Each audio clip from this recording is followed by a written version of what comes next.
Now, our Latin America correspondent Ediz Tiyansan is in Sao Paulo live for us, and he's following one of the final rallies for Bolsonaro.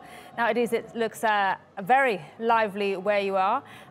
Tell us, what are Bolsonaro supporters expecting from these elections?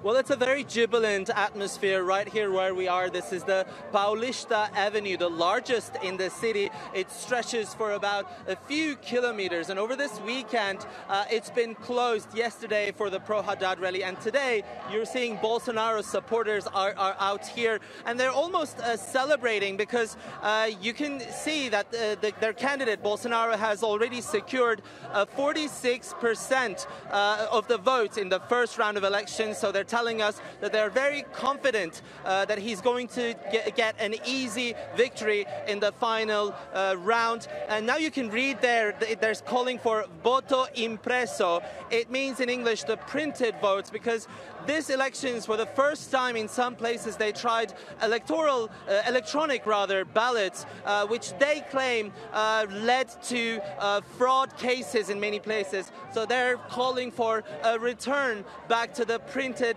ballots. Now, about Bolsonaro, a lot has been said about, what they say are offensive comments towards women, gays, and black people. But this crowd is not really bothered by those comments. It is really the Haddad campaign that's been capitalizing on it, trying to attract more supporters in the light of them losing many of their hardcore supporters as a result of the corruption cases, the convictions that have surfaced over the last few years. And among this crowd, you will essentially also find some PD, also known as Workers' Party voters. They voted for generations for the leftist Socialist Party, but right now they are all with Bolsonaro. You can really see all the excitement. The crowds are coming together. Absolutely. Now, I've spoken to them earlier today. It is Brazil. They said they're not bothered by those comments. It is Brazil, known to be very lively. Ediz, sorry to they're telling you. They're telling us a lot right now. Ediz, I want to ask you about a scandal that has been making headlines. It's exposed several Brazilian companies investing money to promote what they're calling fake news against Haddad. Tell us about that, if you can, despite the loud crowd behind you.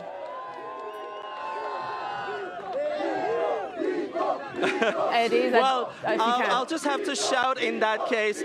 You can clearly tell that these people have not been bothered by the fact that there are new allegations towards the Haddad campaign. There are now two different investigations going on. One launched by the police, trying to get to the bottom of it, trying to see who's behind those fake news. But a second investigation by the Supreme Electoral Court is looking into any potential involvement by the Bolsonaro campaign. Now, if that is, after all, the case, he could be even disqualified. But many say that it's not going to be the case because the elections are only in a week. But don't forget that any concrete finding could implement even a sitting president far after the elections. But as you can tell, these people are really not bothered. Okay. They're ignoring those allegations. They think it's all a propaganda by the leftist regime. As you can see, they are very excited that they can finally have an alternative to the leftist party. All right, Ediz, we'll leave it there. Ediz, thank you so much. Ediz Tiyansan live for us, as you can hear, in the middle of one of the final rallies for Bolsonaro in Sao Paulo.